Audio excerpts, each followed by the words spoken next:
কি হয়েছে? ডান্সই তো দিতে বলেছে, বেড শেয়ার তো করতে বলেনি। অধরা বলে, রাজ ছি, আপনি একটা অমানুষ।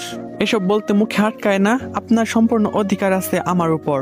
তাই বলে আপনার বন্ধুরা যা বলবে তাই করতে হবে? আমি আপনার সাথে চুক্তি করেছি। রাজ বলে, চুপ কর, এসব বলতে লজ্জা করে না? রিফাত, তুই ওকে রুমে নিয়ে যা তো। রুমে নিয়ে গিয়ে যা ইচ্ছা কর, দেখি মেয়েটার দিমাগ কত। অধরার বুকের ভেতরটা ফেটে যাচ্ছে। রাজ কেন এমন করে তার সাথে? নিজের বন্ধুর সাথে আমাকে বেডে পাঠাতে তার একটুও বিবেকে বাঁধে না। রিফাত রাজের কথা শুনে মুচকি হাসি দিয়ে বলে, দোস্ত, কে রে মেয়েটা? একদম ফুলকলি। রাজ তখন বলে, আর কে? আমাদের বাসার কাজের মেয়ে। রিফাত বলে, কি বলিস তুই? এত সুন্দর কাজের মেয়ে তোর বাসায়? আগে বললি না তো, বেড়াতে আসতাম তোর বাসায়, সাথে একটু মজা মাস্তিও করে আসতাম। আচ্ছা বাদ দে। এই বেবি, দেখছো, একেই বলে বন্ধুত্ব। আসো বেবি, আমরা আলাদাভাবে সময়টাকে এনজয় করি। দোস্ত, তাহলে তোর পাখিরা ভুলে শেখা। কথাটা বলে দুজনের সামনে থেকে চলে গেল রাজ। ত্রিজা মনি অধরার দিকে তাকিয়ে ইশারা করে বলল, বাড়ির বউ নাকি? এটাই কি বউ? এবার যাও তুমি তোমার বরের সাথে। অধরার মাথার চুল ছিঁড়তে ইচ্ছে করছে। ছোটবেলা থেকে অনেকটা জেদি, কিন্তু এখন তার রাগ, অভিমান, জেদ সবকিছু মাটি চাপা দিতে হচ্ছে নিজের বোনকে বাঁচাতে। এছাড়া আর কোনো উপায়ও নেই। রিফাত বলে, কি হলো বেবি, আসো তো। রিফাতের কথা শুনে অধরার মন চাচ্ছে তাকে খুন করতে। মানুষ এত খারাপ কিভাবে হয়? অধরা দাঁতে কামড় দিয়ে রাগটাকে সংবোধন করলো। রিফাতকে চোখ মেরে বলল, baby, you are so sweet, তুমি একটু ওয়েট করো, আমি আসতেছি। অধরা একটু পর রিফাতকে নিয়ে রুমে নিয়েই দরজা লাগিয়ে দিল। রিফাত ভাবতেই পারছে না পাখি তার নাগালের ভেতর। সেই এনজয় হবে। অধরার দিকে তাকিয়ে চোখ ফেরাতে পারছে না। অধরা বলল, কি হলো, দেরি সহ্য হচ্ছে না বাবু? এই নাও, দুধটুকু খেয়ে নাও, শক্তি আসবে শরীরে।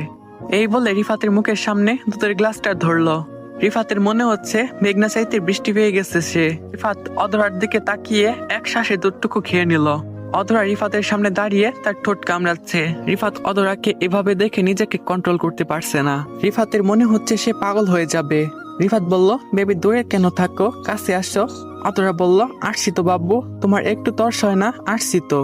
এই বলে ঠোঁটে আবারও কামড় দিয়ে আস্তে আস্তে রিফাতের দিকে আসতে লাগলো। রিফাতের কাছে সবকিছু যেন ঝাপসা লাগছে, চোখ দুটি বন্ধ হয়ে আসছে। তাই অধরাকে বলল, সুইট হার্ট, আমার মাথাটা কেমন যেন ঘুরছে, আমি দাঁড়িয়ে থাকতে পারছি না। অধরা বলল, তাই নাকি সুইট হার্ট, তোমার মাথায় হাত বুলাই দেই। অধরা তার কথা শেষ করার আগেই রিফাত বিছানায় শুয়ে পড়লো।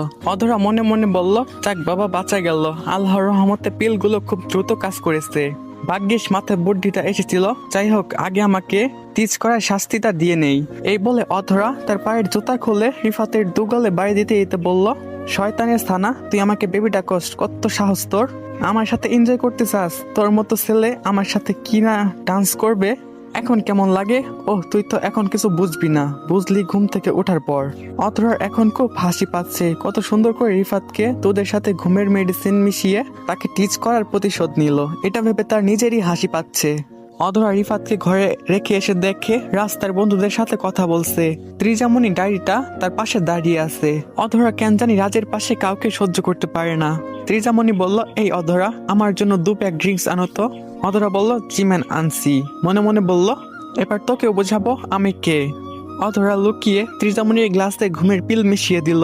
ত্রিজামণি গ্লাসটা দিতেই ত্রিজামণি মুখ ভেঙচিয়ে গ্লাসটা নিয়ে নেয়। অধরা যখন রাজকে ড্রিঙ্কস দিতে যাবে, ত্রিজামণি অধরাকে ধাক্কা দেয়, ফলে গ্লাস ভর্তি ড্রিঙ্কস রাজের গায়ে গিয়ে পড়ে। রাজ বলে, এই ছোট লোক, ঠিক মতো গ্লাসটাও ধরতে শিখিসনি।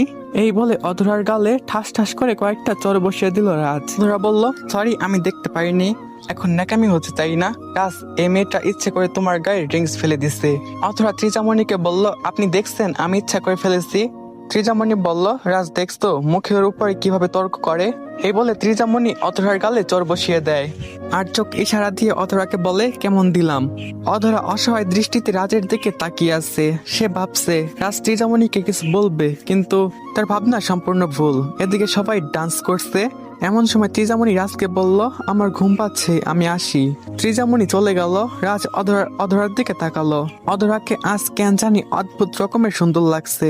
চোখের নিচের কাজলগুলো যেন তাকে অপরূপ সুন্দর করে তুলেছে। অধরা মাথা নিচু করে দরজার এক কোণে দাঁড়িয়ে আছে। রাজ অধরাকে টান দিয়ে একদম নিজের কাছে নিয়ে আসলো। অধরা বলল, কি করছেন স্যার? রাজ বলল, কথা বললে খুন করে দেব। অধরা রাজের কথাতে চুপ হয়ে গেল। রাজ অধরার এক হাত কাঁধে আরেক হাত কোমরে রাখতেই অধরা কেমন যেন শিউরে উঠলো। মনে হচ্ছে সারা শরীরে বিদ্যুৎ বয়ে যাচ্ছে, ঠোঁট জোড়া কাঁপছে। রাজ অধরাকে বলল, আর ইউ ওকে? অধরা মাথা নাড়িয়ে হ্যাঁ সূচক উত্তর দিল। রাজ অধরার কোমর ধরে একটানে নিজের একদম কাছে নিয়ে এসে পড়ল। রাজ আর অধরার মাঝে বিন্দু মাত্র জায়গা নেই। রাজ অধরার কাজল কালো আখিটার দিকে তাকিয়ে আছে। রাজের মনে হচ্ছে এ চোখের নেশায় পড়ে গেছে। রাজ অধরার দিকে তাকিয়ে আছে আর অধরাকে নিয়ে কাপল ডান্স করছে। রাজ কাপল ডান্স করতে করতে অনেক ড্রিঙ্কস নেয়। এদিকে পার্টি শেষ হলে রাজ অধরাকে নিয়ে তার রুমে চলে যায়। অধরাকে ধাক্কা দিয়ে বিছানায় ফেলে দেয়। দু হাতে অধরাকে চেপে ধরে তার ঠোঁট নিজের মুখে নিয়ে নেয়। অধরা গলা কাটা মুরগির মতো হাত পা কাঁপছে। সে ছোটার চেষ্টা করছে কিন্তু রাজের শক্তির সাথে পেরে উঠছে না। অধরা রাজের চোখে মুখে অজানা নেশা দেখতে পারছে। সেই নেশায় অধরার মতো মেয়ে মুহূর্তেই ধ্বংস হয়ে যায়। রাজ অধরাকে অর্ধলঙ্গ করে ফেলেছে। অধরা এখন আর বাধা দিচ্ছে না। শরীরটা তার নিস্তেজ হয়ে আছে। এদিকে রাজের নেশা বেশি হওয়ায় রাজ বুকেই ঘুমিয়ে যায়। অধরা মনে মনে বলে, এ যাত্রাতেও আল্লাহ তাআলা আমার সতীত্ব রক্ষা করলো। আর একটু হলে নিজের সব থেকে মূল্যবান সম্পদটা হারাতো। হঠাৎ খেয়াল করলো চাঁদের আলোতে জানলার কাঁচ ভেদ করে রাজের মুখের উপর এসে পড়েছে। ঘুমন্ত রাজকে ছোট্ট শিশুর মতো নিষ্পাপ মনে হচ্ছে এ নিষ্পাপ চেহারার দিকে তাকিয়ে 1000 বছর কাটিয়ে দেওয়া যাবে। অনিচ্ছা সত্ত্বেও কেন জানি রাজকে বুকের উপর থেকে সরাতে পারছে না। তার মনে হচ্ছে রাজ থাকুক না এভাবে। অথবা আর রাজকে বুকের উপর থেকে সরালো না, বরং তার হাতটা রাজের মাথায় রেখে ছোট্ট বাচ্চাকে যেমনি ঘুম পাড়িয়ে দেয় সেরকম করে হাত বোলাতে বোলাতে সেও ঘুমের রাজ্যে হারিয়ে গেল। সকালবেলা ত্রিজামণি রাজের রুমের দরজা খোলা দেখেই রাজের রুমে ঢুকলো। রাজের রুমে গিয়ে দেখে অধরা রাজকে জড়িয়ে ধরে ঘুমিয়ে আছে। অধরাকে এভাবে দেখে ত্রিজামণির মাথায় রক্ত উঠে যায়। সাথে সাথে অধরার চুলের মুঠি ধরে বলে, তোর কত বড় সাহস ছোট লোক, আমার রাজকে বুকে নিয়ে ঘুমাস? একটা কাজের মেয়ে হয়ে তোর এত বড় স্পর্ধা কি করে হলো? তো বলো গাইস, তোমাদের কাছে নতুন গল্প কেমন লাগতেছে? যদি ভালো লাগে তাহলে নেক্সট পার্ট লিখে কমেন্ট করো, আর যদি ভালো না লাগে তাহলে বলো, আমি অন্য কোনো গল্প নিয়ে আসার চেষ্টা করব। আর হ্যাঁ, গল্পটা কিন্তু অনেক ইন্টারেস্টিং, আমি জানি। তোমরা যদি শেষ পর্যন্ত শোনো তোমাদের সবার কাছে অনেক অনেক ভালো লাগবে। তো ভিডিওতে লাইক করতে ভুলবা না, আর কমেন্ট করতে তো একদমই ভুলবা না। তোমাদের কমেন্টই আমাকে নেক্সট পার্ট তাড়াতাড়ি আনার জন্য উৎসাহ জাগায়। ইউটিউব চ্যানেল সাবস্ক্রাইব করা না থাকলে অবশ্যই সাবস্ক্রাইব করে দিবা।